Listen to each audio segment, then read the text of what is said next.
જો વિક્રમભાઈ ઠાકોરની ફિલ્મોને બસ આટલું જ બોલવા માટે આવ્યો છું, તમને બધાને મળવા માટે આવ્યો છું. Thank you.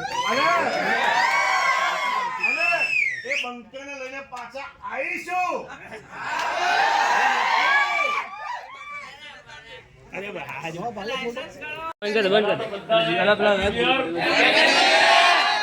માતાજી તમારા બધાના સપના પૂરા કરે ને માગે એ તમને બધાને હાલે. મોઠા છે એને કન્યા હાલે, છોકરો હાલે.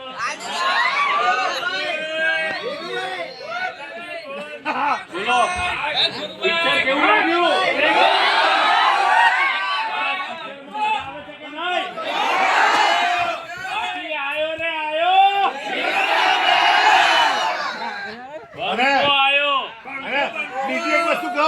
જો સુધી તમે લોકો છો, જો સુધી એવું કહેવાશે કે દમ હે તો રોક કે દિયા શેખાવો. Love you all. શીરાનું શાક ના થાય વિક્રમ એન્જોય કરો. બસ આમ ને આમ હાઉસફુલ બનાવજો, કારણ કે આપણી સિનેમા ત્યાં સુધી જીવતી રહેશે જ્યાં સુધી તમારા બધાનો પ્રેમ છે. કારણ કે આપણે એક રૂરલ ફિલ્મો બનાવીએ છીએ અને એક જ સ્ટાર છે જે સ્ટાર આખી ઇન્ડસ્ટ્રીને સાચવે છે, જેનું નામ છે વિક્રમ. બસ વિક્રમભાઈને જીવતા રાખવા માટે આપણે પ્રેમ આપવાનો છે અને તમારો પ્રેમ આટલો અપાર છે એ બદલ તમારો દિલથી આભાર વ્યક્ત કરું છું. Thank you so much. ધન્યવાદ.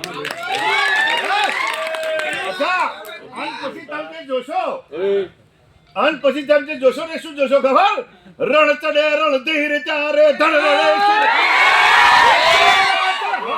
હથિયાર છોડે વીરના. એ તમારી તાકાત છે વાલા. આના પછી પણ સરસ મજાની બીજી ફિલ્મ આવતી દિવાળીએ લઈને આવવાના છીએ અને એનું બધું આયોજન ચાલે છે. આ અમારા પ્રોડ્યુસર છે મનોજભાઈ, કે જેમણે ફિલ્મ બનાવી છે. એમની તબિયત એટલી ખરાબ હતી છતાંય પણ એમણે ડેરિંગ કરીને પિક્ચર બનાવી છે. એમના માટે જોરદાર તાલી. ભગવાન માતાજી તમને માગો એ આપે અને બધા સપના તમારા પૂરા કરે. કેવી લાગી પિક્ચર? બસ બસ બસ પિક્ચરમાં મજા આવે છે ને? હવે જુઓ, તમારો આટલો બધો પ્રેમ છે એના માટે હું તમને સત વંદન કરું છું. Thank you so much. ધન્યવાદ. અને બાકી શીરાનું શાક ના થાય ને વિક્રમભાઈ. બાકી આ દિવાળીએ બૂમ પડાઈ છે બંકાએ, આયો રે આયો. બાકી થાય એન્જોય કરો. તમારા બધાનો દિલથી આભાર વ્યક્ત કરું છું. બસ આમને આમ પ્રેમ આપતા રહેજો વિક્રમભાઈ ઠાકોરની ફિલ્મોને. બસ આટલું બોલવા માટે આવ્યો છું, તમને બધાને મળવા માટે. Thank you.